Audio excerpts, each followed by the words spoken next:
The gun was already drawn when Henry Warren walked through the door of the Dusty Creek General Store, and the man holding it, a broad-shouldered, sun-weathered rancher named Dale Connors, had the barrel pointed directly at Lucy Reed's chest. Henry had not intended to walk into anything like this. He had come down from the mountains for flour and salt and maybe a new skinning knife. He had come down because 4 years of silence had finally broken something open inside him that he could no longer ignore. He had come down, if he was honest with himself in the cold, brutal way that solitude teaches a man, because of her. Because of the letters she did not know he had read, the one she had written to her late sister that the post rider had mistakenly left at the trapper's supply cache up at Miller Creek. Because her words had undone him the way no winter storm ever had. And now she was standing behind the counter of the store she apparently owned. He had not known that. He had been gone too long, with both hands flat on the wood and her chin raised like she was daring the man to pull the trigger.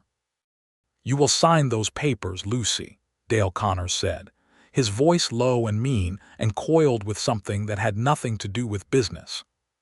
"You will sign them or I will burn this place to the ground with you in it, and every soul in Dusty Creek will believe it was a lamp accident." "I will not sign anything," Lucy Reed said, and her voice did not shake. "Not for you. Not today, not ever." Henry Warren had not spoken to another human being in so long that his first word came out rough as creek gravel. "Lower it." Connors spun. He saw a man in the doorway who looked like he had been carved out of the mountain itself. 6 feet of lean muscle and weathered bone, a buffalo hide coat, a beard that had not seen scissors in the better part of a year, and eyes the color of the sky just before a storm rolls in off the Rockies. Eyes that were completely and utterly calm. "Who in the devil are you?" Connors demanded. "A man with better aim," Henry said quietly. "And I have been very alone for a very long time, which means I have nothing in particular to lose. Lower the gun, Mr. Connors, or I promise you, the next decision you make will be your last." The silence in that store lasted long enough that Lucy Reed finally exhaled, and the sound of it was the sound of a woman who had been holding her breath for far longer than this single moment. Dale Connors lowered the gun. He looked at Henry Warren with the calculating eyes of a man who stored grudges the way other men stored provisions, and he said, "This isn't over," and he walked out. Henry Warren watched him go. He stood in the doorway another 3 full seconds, still holding himself with that mountain-still patience, and then he turned and looked at Lucy Reed properly for the first time. She was 26 years old. She had dark brown hair pinned up in the practical way of women who work with their hands, a few strands loosened by whatever struggle had preceded his arrival. She had green eyes, not the pale washed-out green of creek water but the deep vivid green of pine needles in July. She had a cut on her lower lip that was fresh and still bleeding slightly, and she was looking at him like she was trying to solve a difficult equation. "You are Henry Warren," she said finally. It was not a question. He was startled enough that it showed. "You know me?" "My sister mentioned you," she said. "In her letters to me. She said the trapper up at Miller Creek was either a saint or the most stubborn man God ever made, and she could never decide which." The mention of her sister shifted something delicate in the air between them, and Henry felt the particular weight of things he was not yet ready to explain. "Are you hurt?" he asked instead. "My lip is nothing," she said. "Connors has been trying to take this store for 8 months. He wants the land under it. There is silver in the ground beneath Dusty Creek, and he has been quietly buying up every property between the river and the eastern ridge." She paused. "He killed my husband." The word husband landed between them like a stone into still water. "I am sorry for your loss," Henry said, because he was genuinely. "It was 14 months ago," she said. "Thomas was not a bad man. He rode out one morning to check the fence line and came back over his horse." Connors had his men claim it was a rattlesnake, but Thomas Reed had been riding that country since he was 12 years old, and he did not fall off horses. Henry stepped fully inside the store and let the door close behind him. The store smelled of tobacco and dried herbs and sawdust, and it was not unpleasant. Sunlight came through a single window and laid a stripe of gold across the wooden floor. "You have been running this place alone since then?" he asked. "Myself and my hired hand, Bobby Crane. He is 17 and reliable, though he is out on a delivery today." She moved from behind the counter, retrieving a cloth from beneath it and pressing it gently to her lip. "You came down from the hills," she said, studying him. "I heard you had not been seen in years." "4 years," he confirmed. "What brought you down?" He looked at her steadily. He was not a man who had ever been particularly skilled at the lighter forms of social navigation, small talk, comfortable half-truths, the easy deflections most people use to keep the world at arm's length, and 4 years of solitude had stripped away whatever small skill he had once possessed. "I needed flour and salt," he said. She raised one eyebrow just slightly. "And a reason that has something to do with the truth." He was quiet for a moment that stretched long enough to become its own kind of answer. "I should get what I came for," he said. "And then I should go." "Or," Lucy Reed said, setting down the cloth and looking at him with those unsettling green eyes, "you could tell me why a man who has been living alone on a mountain for 4 years walked into my store at the precise moment Dale Connors had a gun on me. Because I do not believe in accidents, Mr. Warren, and I suspect you don't either." He had not expected her to be like this. He did not know exactly what he had expected, but it was not this particular combination of steel and intelligence, and something underneath both that he recognized because he had felt it himself, in the long silences of the high country. A person who had been through something that left a mark and who carried that mark not as damage but as a kind of compass. "My supply cache," he said carefully, "is at Miller Creek at the base of the North Trail." She went very still. "The post rider sometimes left things there by mistake," he continued. "When the weather was bad or when he was running late, he would leave supplies there rather than make the full climb up to my place." He paused. "He left letters there sometimes. Letters that were not addressed to me." The color in her face shifted. Not quite pale, not quite flushed, but something in between. "My sister Clara's letters," she said softly. "Yes, you read them."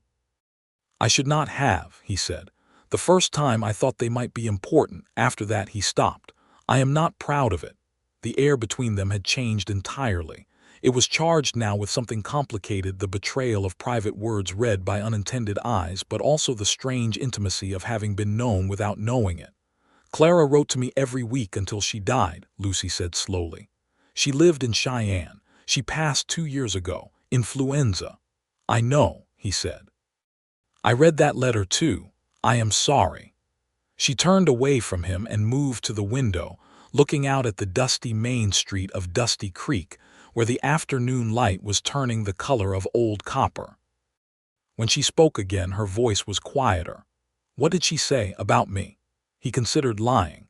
He considered deflecting. He had had a great deal of practice in both, out on the mountain, when the wind would ask its own kinds of questions, and a man had to choose whether to answer honestly or hide from himself. "She said you were the bravest person she had ever known," he said. "She said you had a talent for loving difficult things, difficult people, difficult situations, difficult country. She said you gave your whole heart and received very little in return for it, and that it had never once stopped you from giving it again." He paused. "She was worried about you, after Thomas. She knew something was wrong before it happened." Lucy did not turn around. Her shoulders were very straight and very still. "She said," he continued, because he had started this and there was nowhere to stop, "that if you ever stopped being angry and started being afraid, it meant you were in real trouble. And she asked anyone who might be listening, she wrote it that way, anyone who might be listening to look after you if she couldn't." Now she turned. Her eyes were bright with something that was not quite tears. "She asked a trapper she had never met to look after her sister," Lucy said. "She did not know I would read them," he said. She was writing into the dark, the way people do when they are grieving and afraid. She was writing to God, maybe, or to the empty air. I just happened to be the empty air. And there it was, the thing he had not intended to say, the thing that had been living inside him for 2 years and more. Ever since Clara Reed's last letter had landed in that supply cache in the middle of a January blizzard, and he had read it alone by firelight with something breaking open in his chest that he had not been able to close again. "You came down because of those letters," Lucy said. "Yes. Because my dead sister asked you to look after me." "Partly," he said. She waited.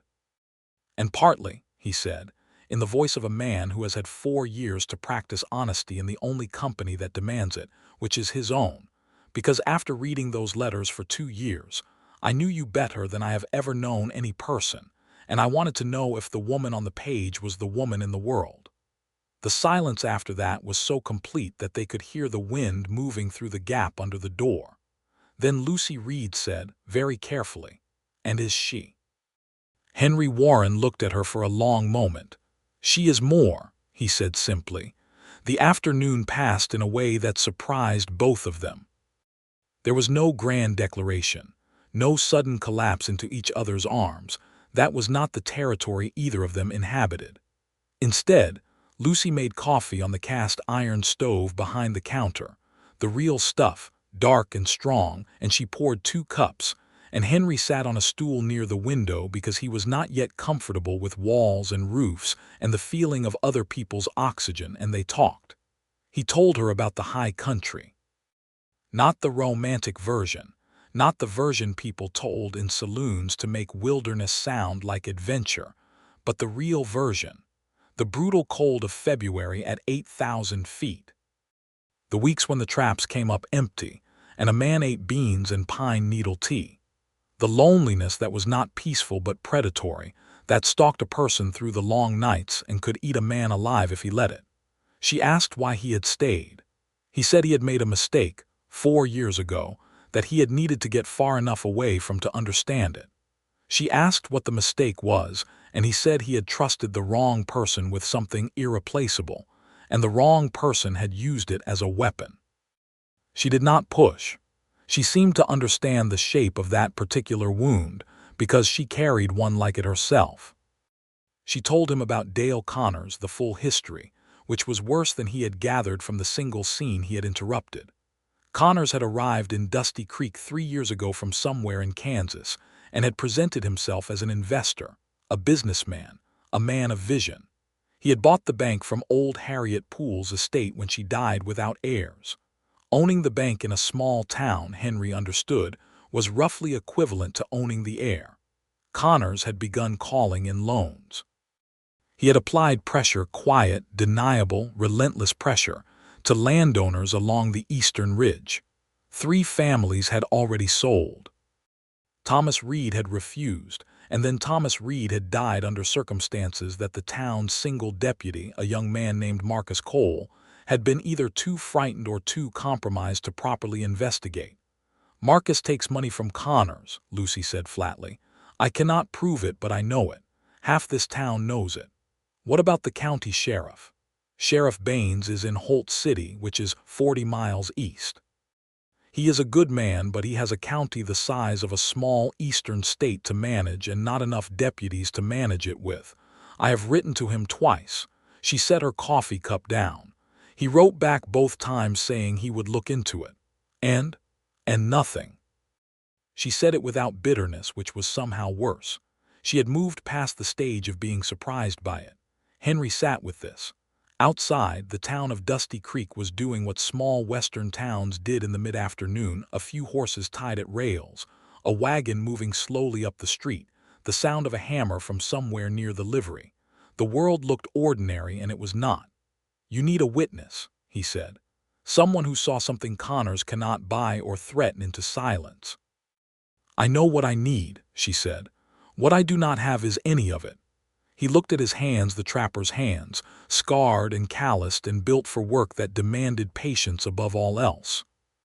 He thought about the view from the high country, the way you could see everything from up there, the whole lay of the land, the way things connected that looked separate from the ground.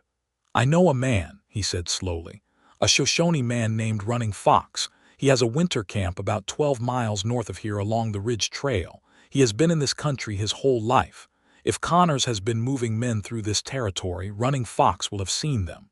Lucy looked at him carefully. "Will he speak to me?" "He will speak to me," Henry said, "and I will speak for you." She was quiet for a moment. "Why would you do this?" It was the most honest question anyone had asked him in years, and it deserved an honest answer. "Because it is the right thing," he said, "and because I have been not doing the right thing by staying up on that mountain for 4 years, and I am tired of it." She held his gaze for a moment longer than was strictly comfortable. Then she nodded, a single precise nod that reminded him somehow of a hawk settling its feathers before flight. "All right," she said. "When?" "Tomorrow morning, early." That evening, he took a room at the Dusty Creek Inn, a 2-story building on the main street that smelled of pine resin and old wood smoke, and was presided over by a stout woman named Mrs. Haverford, who looked at Henry's mountain appearance with the particular expression of a woman who has seen everything and judged most of it, and long since made her peace with the world anyway. She gave him a room on the 2nd floor with a window that faced the street, and told him supper was at 6, and it was venison stew tonight, and he was welcome to it. He ate alone at the long table in the common room, listening to the sounds of the town around him. After 4 years, the proximity of other human beings was strange and overwhelming in a way he had not expected. Voices through walls, footsteps on the floor above, the distant sound of a piano from the saloon 2 buildings down. He felt simultaneously claustrophobic and something else, something he did not have a ready word for, but which had to do with the ache of having been alone for very long, and finding oneself suddenly surrounded by evidence that the world had continued without you. He was sitting at the window with his 2nd cup of coffee when he saw Dale Connors cross the street below, walking toward the saloon with 2 other men. Big men, rancher-built, with the particular loose-limbed swagger of men who are accustomed to not being questioned. Henry watched them until they disappeared through the saloon doors, and then he sat quietly with the knowledge that tomorrow he would need to be careful. The morning came cold and clear. The sky above the eastern mountains flushed pink, and then gold in the rapid succession of a high country dawn. Henry was outside Lucy's store at first light. His horse, a big steady gray gelding named Abel that he had bought from a ranch near the base of the trail 4 years ago, and who had carried him faithfully through every subsequent season standing tied to the rail, with a patience that reflected his owner's. Lucy came out with a rifle under her arm and a set expression and a biscuit wrapped in cloth which she offered him without ceremony. He took it. "I can ride," she said, by way of answering the question he had not asked. "I did not doubt it," he said. Her horse was a compact bay mare named Ida who moved with the particular sure-footed efficiency of a horse that has spent its life in rough country. They rode out of Dusty Creek as the sun cleared the mountains and the world turned its full light on them, and Henry felt something shift in his chest as the town fell behind, something between relief and a new kind of nervousness that was not at all the same as the solitude anxiety he had carried for years. He was aware of her in a way that made the entire landscape sharper. They rode largely in silence for the first 2 hours, which suited them both. The trail north climbed gradually into the foothills, cutting through stands of aspen and juniper and occasional open meadows where the grass was still brown from winter, but beginning to show green at the roots. A hawk rode a thermal overhead, and Lucy watched it with a focused attention that Henry recognized, the look of someone who reads the natural world as a language. "You know this country," he said. "I grew up 60 miles south of here," she said. "My father ran cattle. I learned to ride before I learned to read." A pause. "Thomas and I came to Dusty Creek because his uncle left him the store in his will. We thought we were building something." She said it without self-pity, which was a kind of courage. "What did Thomas sell?" Henry asked, because he wanted her to have space to talk about her husband the way people need to talk about the dead, without the conversation becoming an autopsy. "Everything a town needs," she said, a faint warmth moving into her voice. He was particularly proud of his nail inventory. He said a man who kept a good nail inventory kept civilization together. She paused. He was not wrong. Henry smiled. It felt unfamiliar, the muscle movement of it, like a door that had not been opened in a long time. "No," he agreed. He was not wrong. They found Running Fox's winter camp shortly before noon. It was situated on a shelf of rock above a small creek, sheltered from the north wind by a stand of lodgepole pine, with a view south that let a man see anything approaching from a long way off. Henry had known Running Fox for 6 years, since before he had gone up into the mountains to stay, and the friendship was the quiet, practical kind that forms between two solitary people who respect each other's silences. Running Fox was perhaps 50 years old, with the kind of face that the outdoors carves over decades into something elemental and particular. He saw them coming from a considerable distance and was standing outside his camp by the time they arrived, which was his way of saying he was willing to receive visitors. Henry greeted him in the way they had established between themselves, directly, and without the kinds of social warmth that both of them found excessive. Running Fox looked at Lucy with the steady assessment of a man who reads people the way he reads tracks, and he nodded once. They sat around Running Fox's small fire, and Henry explained the situation. Running Fox listened without interrupting, which was one of the things Henry had always valued about him. When Henry finished, Running Fox was quiet for a long moment, looking into the fire. Then he said in his careful English, which was precise and clear and better than many men who had been born into the language, "Connors has moved men through the North Ridge 3 times since the cold season. I saw them. They carried things at night. I thought they might be looking for the silver." He paused. "One time I saw them at the fence line of the Reed property, the eastern fence, before the man fell from his horse." Lucy went very still. Her hands, which had been resting loosely on her knees, tightened. "You saw them there before Thomas died," she said quietly. "Yes," Running Fox said. "3 nights before."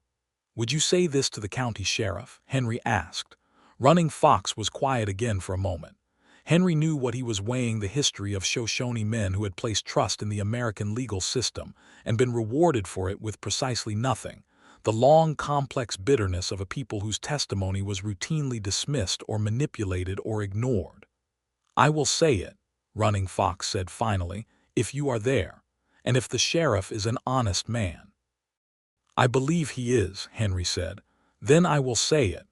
On the ride back to Dusty Creek, Lucy was quiet in the way of someone processing something large. Henry let her be. The afternoon was warm now, the sun well past the mountains, and the aspens were beginning to show their first hesitant green of the season. After a long time she said, "Thank you." "I did not do much," he said. "You came down from a mountain," she said. "For some people that is not very much. For you I think it was something considerable." He looked at her. She was looking ahead down the trail, her profile clean and serious against the afternoon sky. "It was," he agreed. She glanced at him then, just briefly, just enough for something to pass between them that was not yet a declaration, but was more than nothing. They were within 2 miles of Dusty Creek when the trouble found them. 3 riders came out of the tree line on the right side of the trail, riding hard, and even from a distance Henry recognized the loose-limbed swagger he had observed through his window the night before. Connors's men. The 2 big ones, and a third he had not seen before, younger and thinner and carrying himself with the particular jittery energy of someone who was either afraid or dangerous, and the 2, in his experience, were not mutually exclusive. "Ride," Henry said quietly to Lucy. "I am not Lucy." He said her name for the first time, and the familiarity of it startled them both. "Ride, now, get to town." She held his gaze for half a second, long enough for him to see her decide something. And then she put her heels to Ida, and the bay mare went flat out down the trail toward Dusty Creek, with a speed that suggested Ida had strong opinions about Connors's men and what they signified. Henry reined Abel sideways across the trail, buying time, and faced the 3 approaching riders with the particular quality of stillness that the mountains had given him and that he suspected was the most useful thing they had given him. The riders pulled up short of him. The bigger of the 2 he recognized stepped forward on his horse, a thick-necked roan gelding. "You need to step aside," the man said. "I am considering it," Henry replied pleasantly. In the meantime, I am wondering why 3 armed men just came out of the tree line at a full gallop on a peaceful afternoon. Makes a man curious. The woman has something that belongs to Mr. Connors. I cannot imagine what that would be, Henry said, given that she has been running her own property and her own business for considerably longer than Mr. Connors has been in this territory. He paused. But I expect you are not here to discuss property law, so let me suggest something. You ride back to where you came from, and I ride to town, and we all go about our days without anyone doing anything that cannot be undone. The thin young rider on the left had his hand on his pistol, and Henry tracked that without looking directly at it, with the peripheral awareness that a trapper learns because it is exactly the kind of awareness the wilderness demands. "Step aside," the thick-necked man said again, with less patience. Henry did not step aside. He sat very quietly on Abel, and he looked at the 3 of them with those storm-sky eyes, and he said, "If any of you touches that firearm, the first thing that will happen is your boss will lose his only leverage in this matter, because 3 dead men in the middle of a public trail will bring Sheriff Baines down here so fast he will barely have time to saddle his horse. And then Dale Connors will have to explain why his men were attempting to detain a woman on a county road." He let that settle. "It is your choice. I have told you what mine is." There was a very long pause. The thick-necked man looked at him with the calculating expression of someone doing arithmetic he did not like the results of. They turned their horses and rode back into the trees. Henry waited until they were fully gone before he let himself exhale slowly, all the way down to the bottom of his lungs. Then he rode to Dusty Creek. Lucy was standing in front of her store when he arrived. She had not gone inside.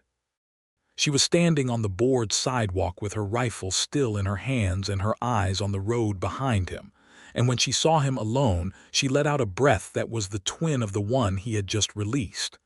"You are all right," she said. "They reconsidered their options," he said. She looked at him steadily for a moment. "Come inside," she said. "I will make supper." He started to refuse on the reflex of a man who has spent 4 years making his own supper and does not readily accept hospitality, and then he caught himself and he said, "All right." She lived in the back rooms of the store, a small but practical space, a kitchen, a sitting room, a bedroom, a storage room that doubled as young Bobby Crane's sleeping quarters when the weather was bad. It was furnished simply and cleanly, and with the particular personal character that accumulated when a woman ran a household entirely on her own terms. There were books on a shelf. There was a framed sketch of 2 girls, she and Clara, he understood, from the dates and the way Lucy's eyes stopped on it briefly when she walked past on the wall above the stove. There was a row of herbs drying upside down from a beam above the window. She made a simple supper: beans and salt pork and cornbread, with the efficient ease of someone for whom cooking was not performance but sustenance, and they ate at the small table in the kitchen with the lamp burning between them, and they talked. He told her about his life before the mountains. He had grown up in Missouri, the son of a blacksmith and a school teacher. He had come west at 22 with a man named Joel Carter, who had been his closest friend and his business partner, in a fur trading operation that they had built together over 4 years, from almost nothing into something real and solid. And then Joel Carter had gone to a lawyer and produced a document that Henry had never seen and could not prove was forged, and had walked away with everything: the business, the contracts, the cabin, the accounts, and left Henry with nothing but the knowledge that he had trusted completely and been betrayed completely, and that the 2 things were not coincidental. Lucy listened to this without performing sympathy. She asked clarifying questions in a few places, not to fill silence but because she actually wanted to understand. When he finished, she was quiet for a moment. "And you went to the mountains to be somewhere that could not betray you," she said. "Yes." "Did it work?" He thought about that honestly. "For a while," he said. "And then I started reading your sister's letters, and the mountain started feeling more like a prison than a refuge." She looked at him across the small table in the lamplight, and the green of her eyes was very dark and very clear. Clara was a remarkable person, she said softly. She was, he agreed. I know that from her words. I think she had a great deal of her sister in her. The color moved in Lucy's face, not a blush exactly, but a warmth. She looked down at her plate and then back up, and he had the sense of watching someone decide something that they had been deciding for a while. Henry, she said, using his first name the way he had used hers, with that quality of sudden familiarity that felt both startling and exactly correct. What do you intend to do, after this? After Connors is dealt with? Will you go back up? The question was precisely as large as it appeared. He had been thinking about it since the moment he had walked into her store and found the gun and found her. He had been thinking about it with the part of his mind that worked below words, the trapper's part, the part that read terrain and weather and the inclinations of living things and drew conclusions from evidence. I do not know, he said honestly. I had not planned further than today. That seems out of character, she said, a slight dryness in her voice. A man who reads terrain for a living. Terrain does not look at you, he said, the way you look at things. Another silence. The lamp flickered. I have things keeping me here, she said carefully. The store, this town, I will not leave this place and let Connors have it. Thomas built it and I will not give it away. A pause. But I am very tired of being alone in it. He understood what she was not quite saying, and what she was not quite saying was the most honest thing anyone had said to him in 4 years. I am also very tired, he said, of being alone. She reached across the table and laid her hand briefly over his, just for a moment, a light deliberate touch, and then withdrew it. It was not much by the standards of romance. It was the most significant thing that had happened to him in years. 3 days later, Henry rode to Holt City. He took the east road alone at first light, covering the 40 miles in a long, steady day's ride, and he arrived at the county seat in the early evening and went directly to the sheriff's office. Holt City was considerably larger than Dusty Creek, a real town, with a main street long enough to have 4 saloons and a proper hotel and a courthouse. The sheriff's office was a solid adobe building beside the courthouse, and a lamp was burning inside. Sheriff James Baines was a lean man of about 45 with a gray-streaked mustache and the tired, clear-eyed look of someone who had been doing difficult work in difficult country for a long time and had no illusions about it. He listened to Henry for a solid 30 minutes without interrupting, the way Running Fox had listened, with the quality of attention that separates serious people from performative ones. When Henry finished, Baines was quiet for a moment, then he said, I have had letters from Mrs. Reed. I have not done enough with them, and I will tell you plain that it was not indifference. It was workload and distance and the frustrating lack of anything that would stand up to scrutiny in front of a judge. He paused. A Shoshone witness who places Connors's men on the Reed fence line before Thomas Reed died. That is different. He will testify, Henry said. Then I will be in Dusty Creek within the week, Baines said, and I will bring 2 deputies. One more thing, Henry said. Marcus Cole. Baines's expression settled into something harder. I had wondered about Cole, he said. He takes money from Connors. I cannot prove it yet, but if you watch him when you arrive. I know how to watch a man, Baines said not unkindly. Henry rode back the next day, arriving in Dusty Creek in the late afternoon, tired in the way of a long day in the saddle, and he went directly to the store. Lucy was behind the counter when he came in, serving a customer, a farm wife purchasing calico and thread, and she looked up when he entered, and her expression shifted in a way that was small and entirely legible to him, and that lodged in his chest like a warm coal. He waited until the customer was gone, and then he said, Baines is coming. The relief in her face was the most unguarded thing he had seen from her yet. She put both hands flat on the counter and let her head drop briefly and then raised it again, and there were no tears, but there was the evidence of where tears might have been. When? She asked. Within the week, she nodded. Then she said, I made extra cornbread this morning. Will you stay for supper again? He had been staying for supper every evening since the first time. They both knew this was not really about cornbread. Yes, he said. In the evenings, at that small kitchen table, they were building something. Henry recognized it the way he recognized the early signs of good weather: a gradual brightening, a lifting of atmosphere, a warmth that was not sudden but accumulated and was the more reliable for it. They told each other things.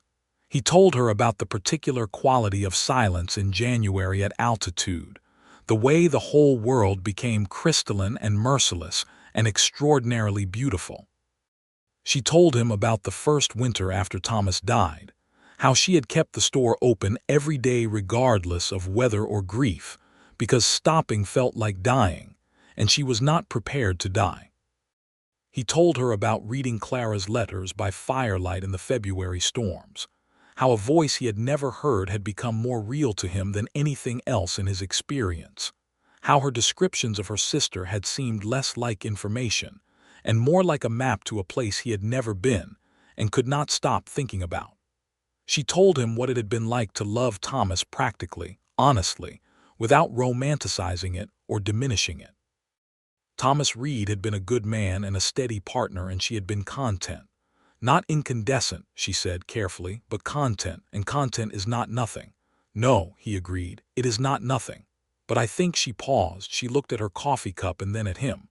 I think there is something else, beyond content, and I think I had begun to accept that I would not find it, that it was something people invented in stories. Another pause, longer. And then you walked through that door. Henry Warren had been alone for 4 years on a mountain, and he was not smooth with words or gestures or any of the softer arts of human connection. But he had been practicing honesty in the only laboratory where honesty is truly tested, which is solitude. And so he looked at Lucy Reed across the kitchen table in the lamplight and he said, I have thought about you every day for 2 years. I have thought about you without knowing your face or your voice, only your sister's words about you. And now I know your face and your voice, and you are, Lucy Reed, the most extraordinary person I have ever encountered in a life that has taken me into some extraordinary country, and I am aware that this is a great deal to say to a woman I have known for 5 days. She looked at him for a long moment. It is a great deal, she agreed. I know. But it is also, she said quietly, exactly how I feel. She did not reach across the table this time. She stood up from her chair and walked around the table to where he sat, and she put her hand against his face, his rough, beard-shadowed, mountain-weathered face, and she kissed him. Not tentatively, not with the hesitant quality of a first kiss between people who are not sure. With the particular certainty of a woman who had been alone and frightened and strong for a long time, and had decided that this was safe, that this was right, that this was the thing that had been coming since the moment she saw him in the doorway. He put his hand over hers, where it rested against his cheek. When they separated, the lamp had burned lower and the room was very quiet. Well, she said. Yes, he agreed. She went back to her chair and they looked at each other across the table with the particular expression of people who have just crossed a line and are not even slightly sorry about it. And then she poured more coffee and they talked until the lamp went out. Sheriff Baines arrived on a Thursday, 6 days after Henry's visit to Holt City, with 2 deputies and a warrant. The arrest of Dale Connors was not dramatic in the way that arrests in penny novels were dramatic. It happened on a Wednesday morning on the main street of Dusty Creek, Baines and his deputies approaching the bank with the straightforward purposefulness of law that has its paperwork in order, and Dale Connors, who was a man of considerable cunning, but had not anticipated running Fox or Henry Warren, looked at the warrant and the assembled company, and made the calculation that men like him always make eventually, which is that the wall was solid and there was no door. He went quietly. Marcus Cole, observed by Baines with the experienced eye of a man who had watched many guilty men attempt to appear innocent, was removed from his deputy position pending investigation, and placed under a form of recognizance that required him to remain in Holt City until the case was resolved. The case against Connors was built over the following months with the methodical patience of a legal process that, when it functions as it should, is more powerful than any single act of violence or intimidation. Running Fox gave his testimony before a judge in Holt City, and his account of Connors's men on the Reed fence line, combined with financial records retrieved from the bank that revealed a pattern of deliberate predatory lending, built a picture that the jury found entirely sufficient. Dale Connors was convicted of conspiracy to commit murder, fraud, and unlawful seizure of property. He was sentenced to 15 years in the territorial prison in Laramie. Lucy Reed was there for the verdict. She sat in the courtroom gallery very straight and very still, and when the verdict was read, she was quiet for so long that Henry, who was sitting beside her, put his hand over hers on the wooden bench. She turned her palm upward and held on. Afterward, outside the courthouse in the Holt City street, she stood in the afternoon sunlight and looked at the mountains on the horizon, and Henry stood beside her and did not say anything because there was nothing that needed to be said. Finally she said, "Thomas is even now." She said it quietly, not dramatically, in the way of someone completing a private account. "He can rest." Henry nodded. She looked at him, and her green eyes were clear and dry and full of something that had been building since the day he had walked through her door. "Come home," she said. The weeks that followed were the beginning of something Henry Warren did not have a ready name for, and was not sure he needed one. He had taken a room at the inn on a monthly arrangement with Mrs. Haverford, who had observed his daily presence at the general store with the knowing expression of a woman who had seen every variety of human behavior and classified this particular variety as inevitable and fundamentally healthy. He helped Lucy in the store in the mornings, learning the inventory and the accounts and the particular rhythms of a mercantile trade that was, as Thomas Reed had correctly intuited, the basic connective tissue of a small community. He was good with accounts. The mountain life had given him a practical precision, with numbers that meant survival or its absence, and Lucy accepted his help with the same unceremonious directness with which she did everything. In the afternoons, he worked on a small cabin on the edge of Lucy's property, a piece of land attached to the store that had been sitting empty.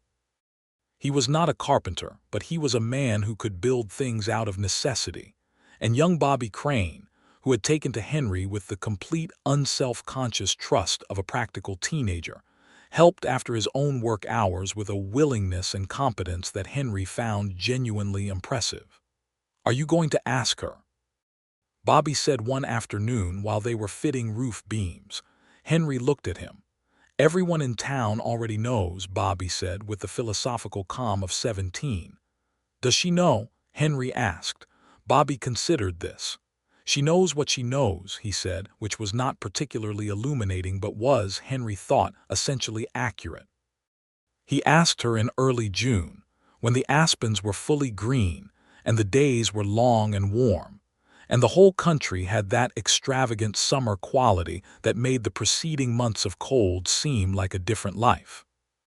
They were riding out in the evening to a meadow they had discovered together, about 2 miles from town, where there was a creek and a view of the mountains that were Henry's mountains, his high country, visible from here as a clean blue line against the sky. They sat on the creek bank and watched the light change on the peaks, and Henry held the ring he had commissioned from a jeweler in Holt City on his last supply trip. A simple gold band with a small garnet, because he had noticed her wearing garnets in her ears, a practical and beautiful choice, and he thought a person who noticed small things that mattered to other people was a person worth paying attention to.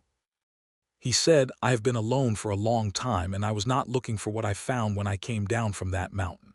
But I found it, and I am not a man who is good at saying things gracefully, and I know that, and I am going to ask you anyway." He paused. "Lucy Reed, will you let me stay?" She looked at the ring in his hand for a moment. "Let you stay," she repeated, a warmth at the edges of the words. "I will not put it better than that," he said. "It is what I want, to stay. To be here in this town with you, to build something that is ours. I am done with the mountain. I have been done with it since the moment I walked through your door." She took the ring from his hand and looked at it in the evening light, turning it once between her fingers. "You know," she said, There is something I have been wanting to tell you for several weeks now, and this seems like the appropriate moment." She looked at him. "When Clara wrote about the trapper at Miller Creek," she said, "and I am remembering this exactly because I read her letters many times, she said that he was a man who had gotten lost, and not in the way of the body, and that the right country might find him again." She paused. "I think she meant me." "I think she did too," Henry said. "I think she was right," Lucy said. She slid the ring onto her finger and it fit, which he had hoped it would. "Yes," she said. "Henry Warren, yes."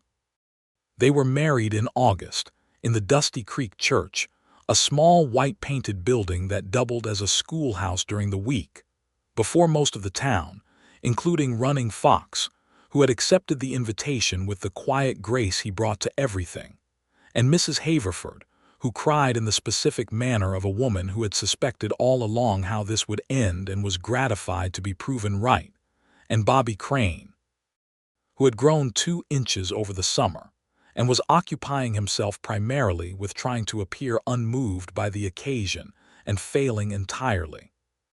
The ceremony was simple, because both of them preferred simple things. The vows were the traditional ones, and Henry said them with the absolute steadiness of a man who means what he says and does not say what he does not mean, and Lucy said them with a clarity and directness that made the minister, a young man named Pastor Ellis who had been in Dusty Creek only 8 months and had not yet seen everything, visibly moved. Afterward there was food and music in the street, a fiddle player and a guitar player, and enough roasted beef and pie to feed the town twice over, because the town had been waiting a long time for something to celebrate without reservation, and Dale Connors's conviction, and this wedding arrived within months of each other, and seemed to belong together in the way of things that are part of the same larger turning. Henry danced badly and did not pretend otherwise. Lucy danced beautifully and was patient about the difference, which he thought was a good sign for the future. Late in the evening they walked to the small cabin he had built at the edge of her property, their property now, and stood in the doorway together looking back at the town and the lamplight spilling from windows and the sound of music still moving through the summer air. The mountains were dark shapes against a star-filled sky. "Are you happy?" Lucy asked. He considered the question the way he considered all important questions, which was honestly and from the ground up. "I did not know what this felt like," he said. "I had forgotten it, or perhaps I had never fully known it, but yes, that is exactly the word." She leaned her head against his shoulder. He put his arm around her. They stood there for a long time, and neither of them needed to say anything else.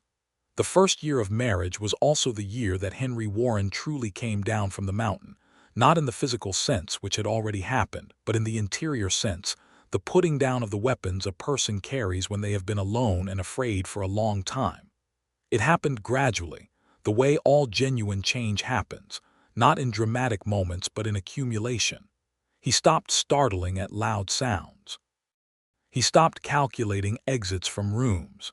He stopped waking in the night with the particular cold alertness of a man who expects the worst. These things did not vanish entirely.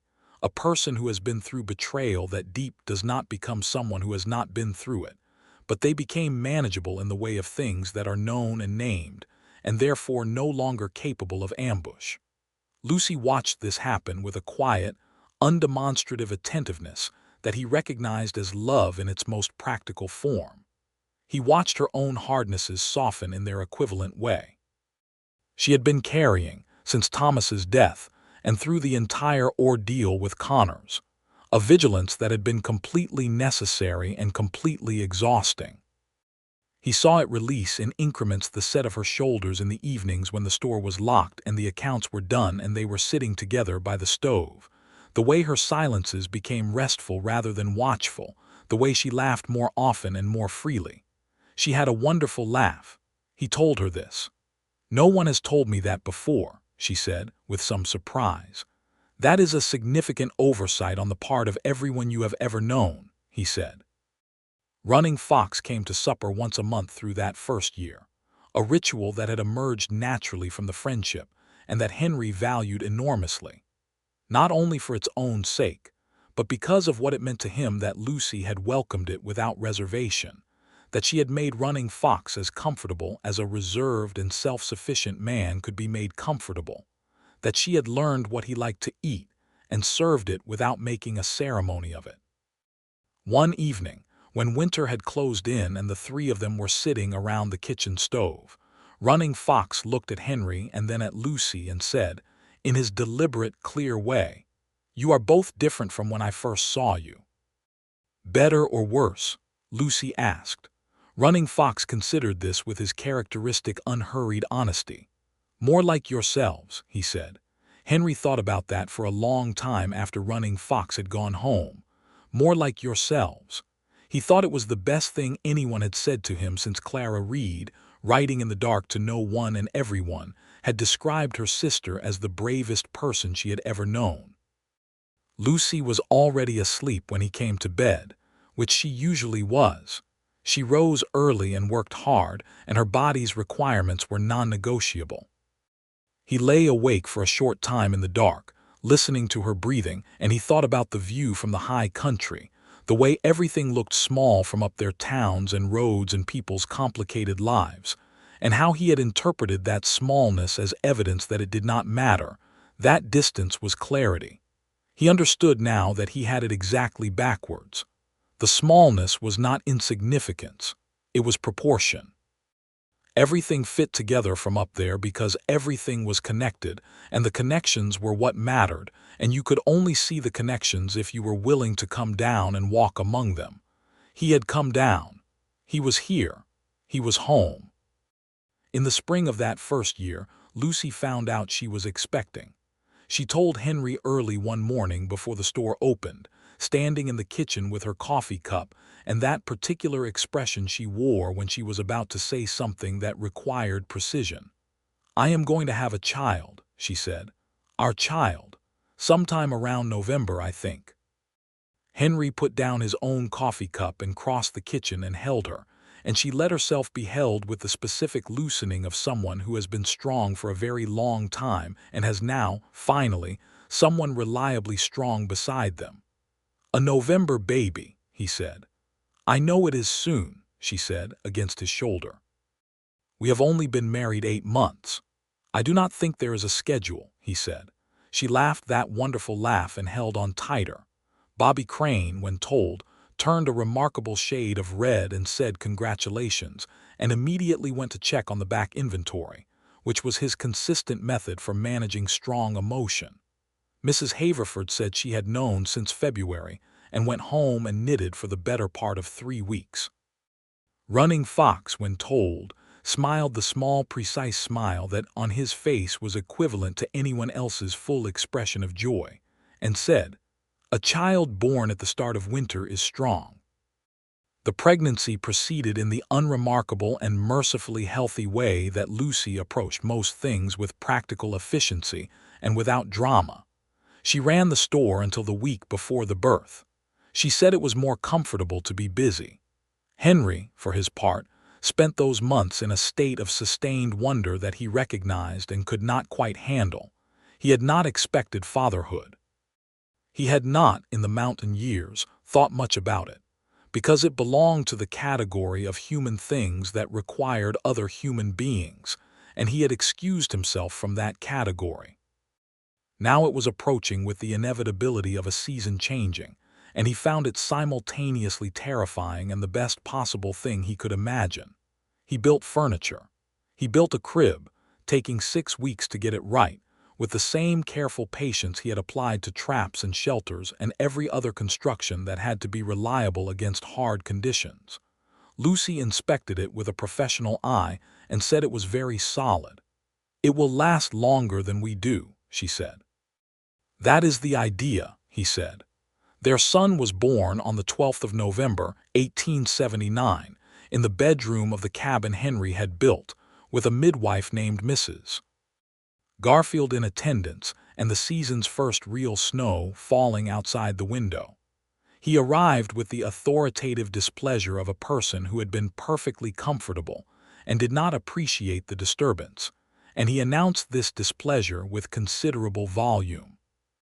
Henry held him in the first minutes, standing by the window in the lamplight with the snow falling on the other side of the glass, this person who was wholly new and entirely familiar, and he felt something that he would not try to name because names were insufficient for it.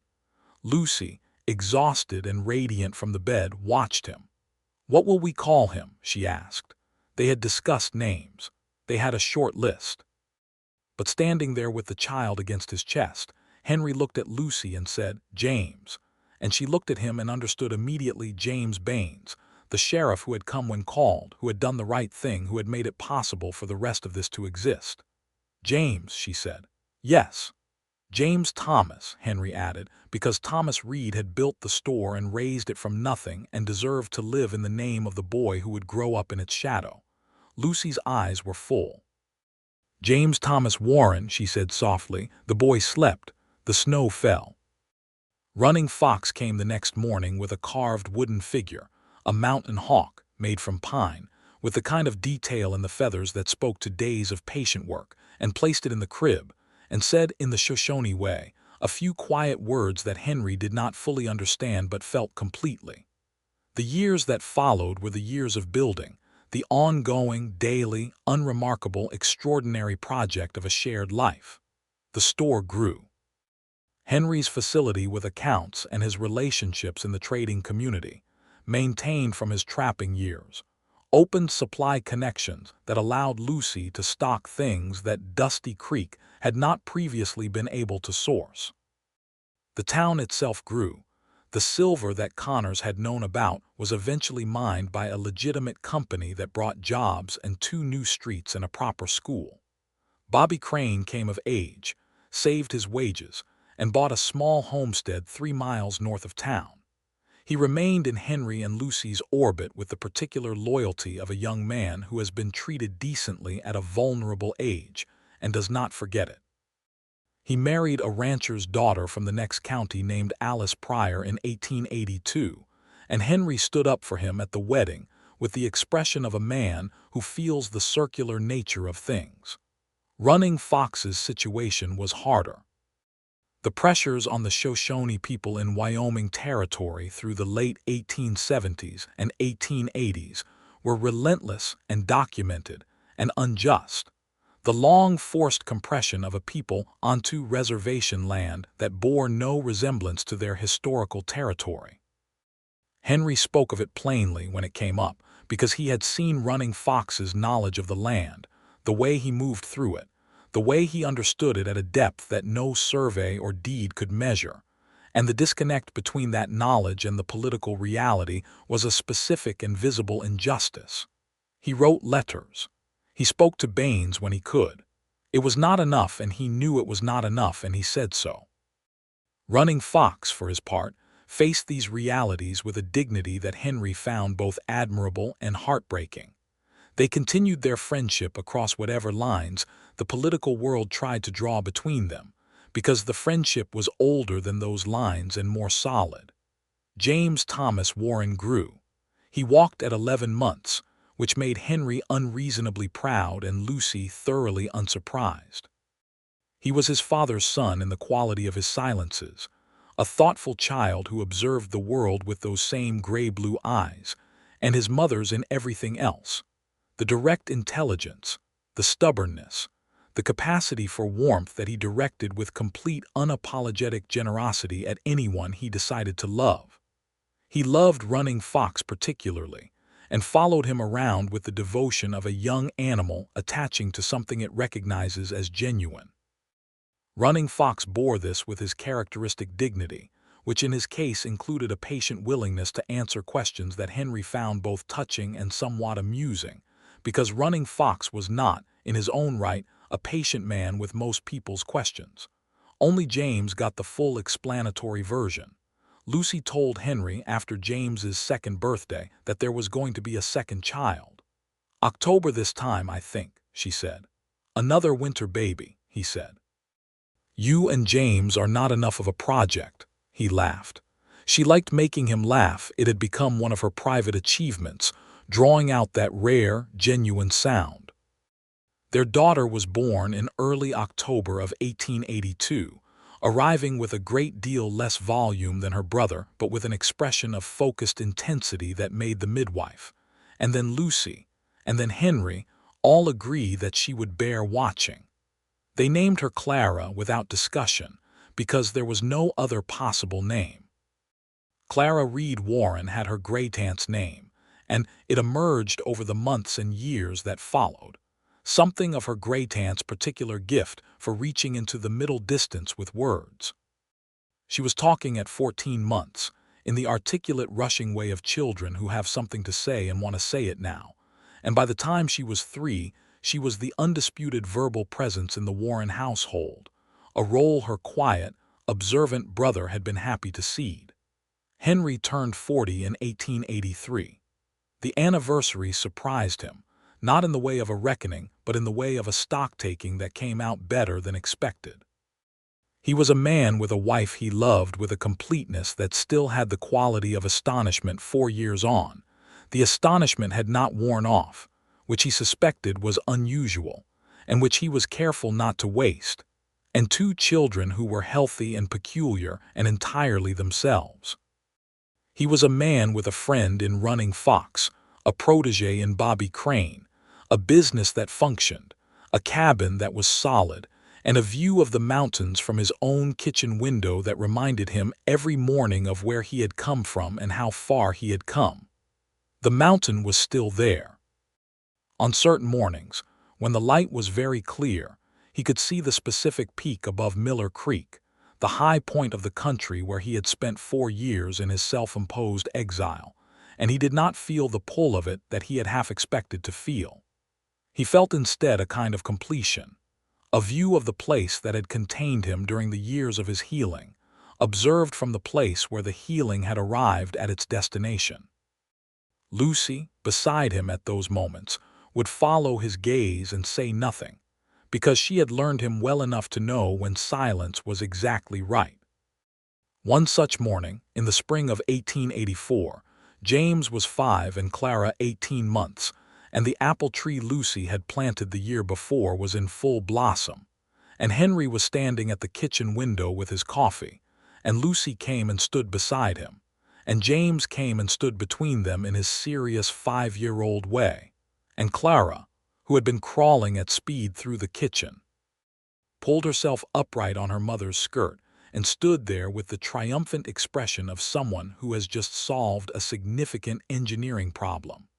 Henry looked at all of this and thought of Clara Reed, writing her letters in the dark, asking anyone who might be listening to look after her sister. He thought about how that request thrown into the empty air, addressed to no one, read by a solitary man on a mountain who had no business reading it, had been the thread that unraveled everything and rewove it into this. He put his arm around Lucy. She leaned into him with the ease of 2 people who have found over years the exact configuration of each other. "What are you thinking?" she asked. "About how I nearly did not come down," he said. She was quiet for a moment. "What made the difference?" He looked out at the mountains, blue and clear and enormous in the morning light. "Your sister," he said, "and 4 years of reading about you." And the particular kind of loneliness that finally gets honest with itself. He paused, and a November storm that was going to be very bad and that I was not at all sure I wanted to spend alone. She turned and looked at him, and that green-eyed directness was the same as it had been the first day, completely undiminished by familiarity. "You came down for flour and salt," she said. "I came down for you," he said. "I just did not know how to say it yet." She kissed him in the kitchen with the apple blossoms outside the window and James watching with the philosophical tolerance of a 5-year-old who had seen this happen many times and had decided it was a permanent feature of the household, and Clara releasing her mother's skirt and sitting down abruptly on the kitchen floor with an expression of resigned commentary. The store continued. The town continued. The seasons turned. In 1885, a letter arrived from Holt City. Henry opened it at the kitchen table and read it twice, and then handed it to Lucy. It was from a lawyer representing the estate of Joel Carter, who had died in the spring, apparently alone and in reduced circumstances, in a boarding house in Denver. The estate was modest, a few possessions, some debts, but among the papers found at his death was a letter addressed to Henry Warren, and the lawyer had tracked down Henry's address through the Dusty Creek postmaster. Lucy watched Henry hold the letter for a long time without opening it. "You do not have to," she said. "I know," he said. He opened it. It was brief. Joel Carter, it appeared, had spent the last years of his life in the particular company of his own conscience, which had proved not to be as comfortable as he had perhaps expected. The letter was not an apology exactly. It was more like a confession, the kind a person writes when they are running out of time and need to put the truth somewhere outside themselves before they run out completely. He had forged the document. He had known what he was doing. He had told himself various things to make it bearable, and the things had stopped working. He hoped Henry had found something better. Henry set the letter down on the kitchen table and looked at it for a long time. "He knew," Henry said finally. "Yes," Lucy said, "all of it from the beginning. Yes. He had known this, had known it at the time, in the way you know things that you cannot yet afford to fully feel. The confirmation of it now was different from what he might have expected. It was not a reopening. It was more like the final closing of a door that had been standing ajar for 13 years. "I am sorry he died alone," Henry said. Lucy looked at him. The words were genuine, and she knew they were genuine, and that was one of the things she loved about him most, the capacity for genuine feeling that the solitude had not scoured away but had in some ways purified. "So am I," she said. He folded the letter and put it in the stove. It was not forgiveness exactly. Forgiveness was a complicated thing, and he did not simplify it. But it was the release of the last thing that had been holding him to that old life, the last chain connecting the trapper on the mountain to the wound that had put him there. And when the paper caught and burned, the smoke went up the chimney and out into the open sky, and the kitchen was just a kitchen again, warm and full of the smell of coffee and the sound of his children in the next room. Lucy reached across the table and laid her hand over his. He turned his palm upward and held on. In 1887, Bobby Crane's wife Alice had their first child, a son they named Thomas after Lucy's late husband, which made Lucy cry in the kitchen alone and then come out with eyes red and say it was the kindest thing anyone had done in a long time. Henry agreed. Clara Warren, at 5, was in constant motion and constant narration, a child who processed the world by describing it aloud at length, and Henry found this both exhausting and a source of profound delight. She had started bringing him things, rocks, feathers, pieces of interesting bark, and explaining their significance with the authority of someone who has decided that the world is full of meaning and her job is to identify and convey it. He accepted each offering with the seriousness it deserved. James, at 8, had taken to helping running Fox on his visits, following him on quiet walks into the country north of town, and returning with the specific knowing without saying quality that Henry recognized from his own mountain years and from running Fox himself. He was learning to read terrain, and Henry thought this was perhaps the most valuable thing a person could learn. The town of Dusty Creek elected a new deputy in 1887, a young man named Samuel Holt, who was honest and capable, and who had been recommended to the position by Sheriff Baines. Henry served on the Citizens Committee that made the appointment, a role he had come to occupy without quite intending to. The man who had been outside society long enough to see it clearly, and had come back with the particular authority of someone who knew the difference between performance and function. He was not a public man, not a speaker or a politician or a man who enjoyed the front of any room. But he was a man whose word meant something because he had the kind of character that does not alter under pressure, and in a small town that has been through what Dusty Creek had been through, that meant something considerable. One evening in the fall of 1888, Henry and Lucy rode out to the meadow by the creek, their meadow, the one where he had asked her to marry him, and they sat on the bank in the evening light as the aspens turned gold around them. The mountains were already capped with snow. The air had that particular clarity that high country takes on in October, the light sharp and pure, and the colors more vivid than is quite believable. "I have been thinking," Lucy said. That is generally worth paying attention to, he said. She smiled.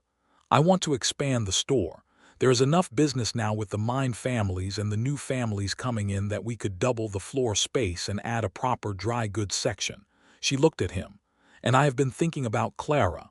Which one? He asked, because this was a question that had now become genuinely ambiguous, which he found quietly wonderful. My sister, Lucy said. I have been thinking about writing a proper account of her. Her letters, the ones I have, and what she was like, for James and Clara to have, for them to know who they are named for. She paused. And perhaps for anyone else who might need to know that a person can throw words into the dark and have them land somewhere that matters. Henry looked at the mountains for a moment. Yes, he said, you should write that. It would take time, she said, in the evenings, after the store. I will help with the accounts, he said. She took his hand and they sat together as the sky darkened to that deep mountain blue that was the last color before the stars came out, and the aspens rustled in the October wind, and somewhere in the middle distance a nighthawk called once and then went quiet. Henry, she said. Yes. Are you glad you came down? He looked at her in the gathering dark.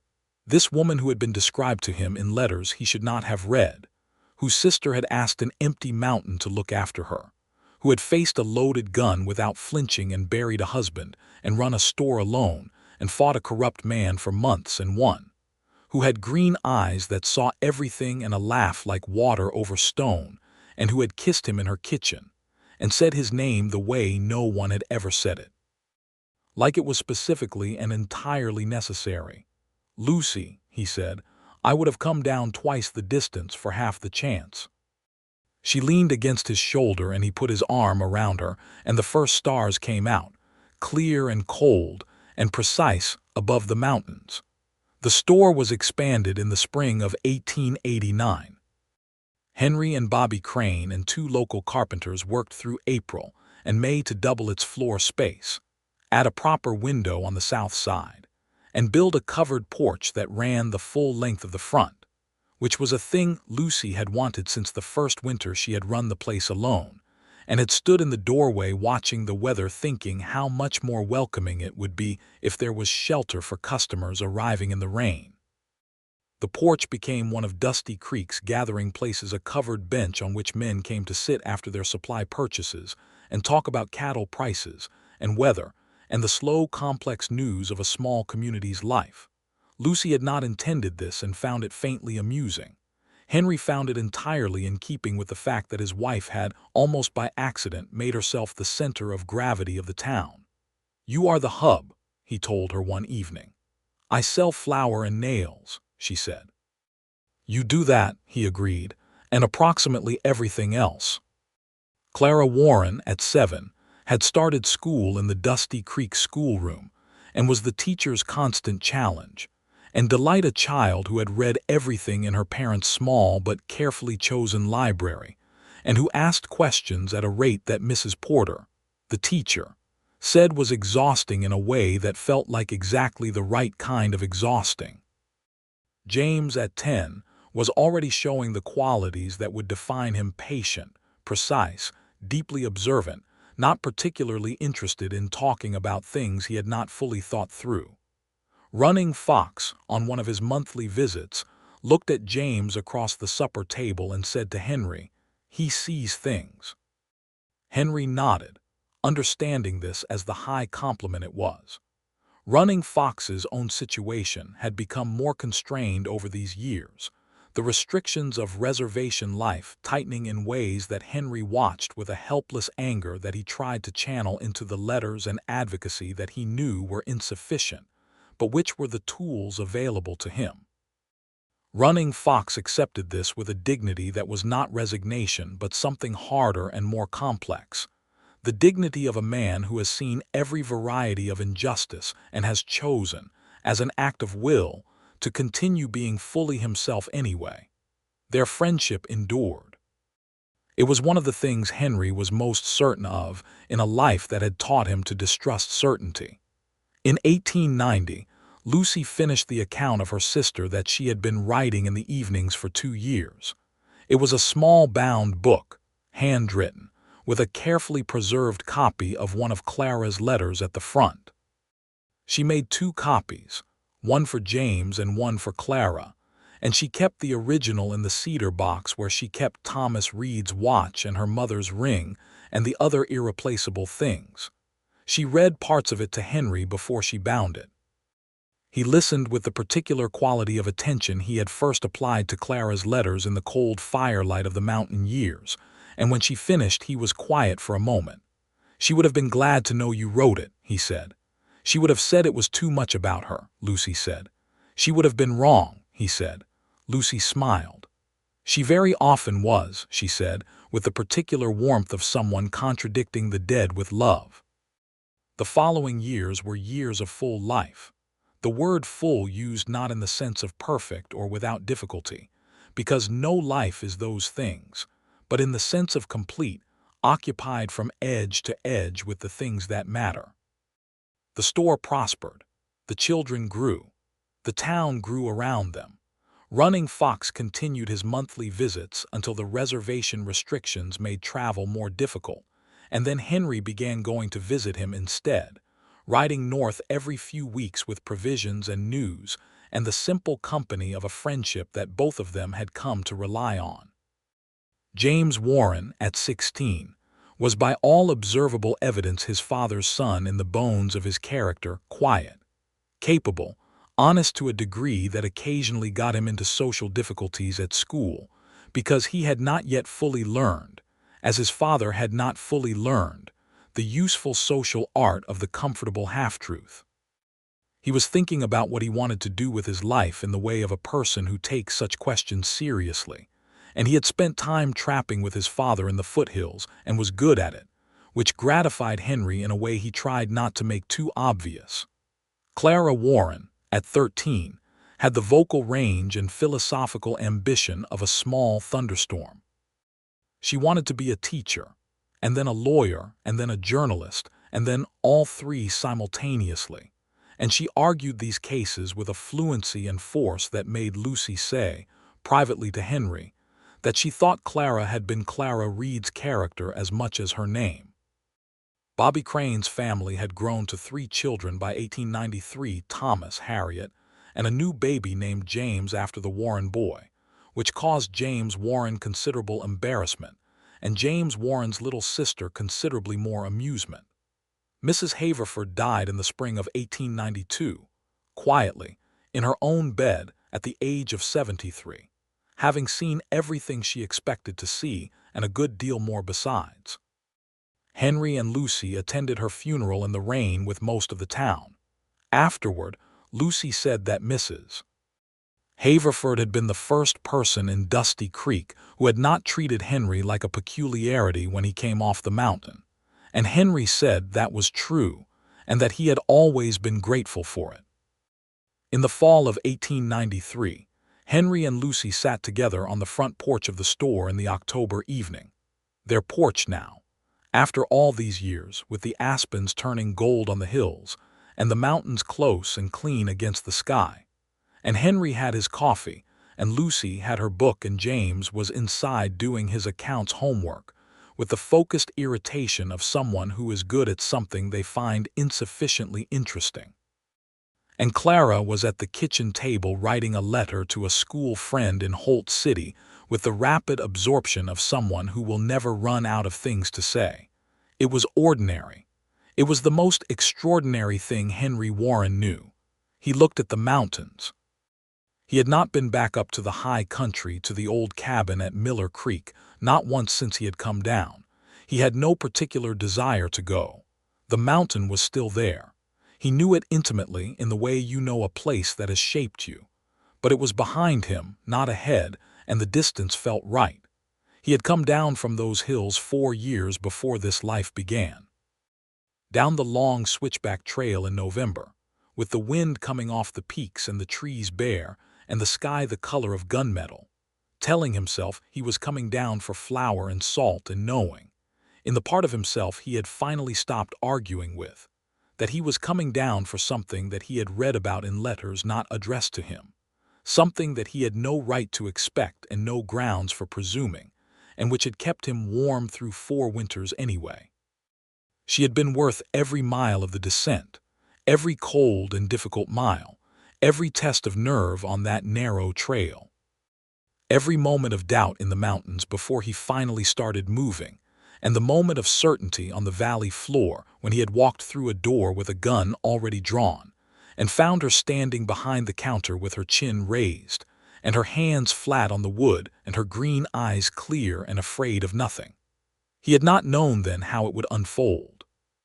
He had not known how much she would ask of him, or how much he would give gladly, or how a woman who ran a general store in a small town in Wyoming could constitute a larger world than 8,000 feet of mountain and all the sky above it. He knew now. Lucy looked up from her book and found him looking at her. "What?" she said. "Nothing," he said. She studied him for a moment with those eyes that still saw everything. Then she smiled, the private smile, not the public one, the one she reserved for this, and went back to her book. Henry Warren looked at his mountains and drank his coffee, and the evening light moved slowly across the face of the peaks, and from inside the house came the sound of his children's voices, James's lower now, changing, and Clara's high and quick, and full of everything she was going to say. And the whole world sat in its autumn gold and said nothing more than what it was, which was more than enough.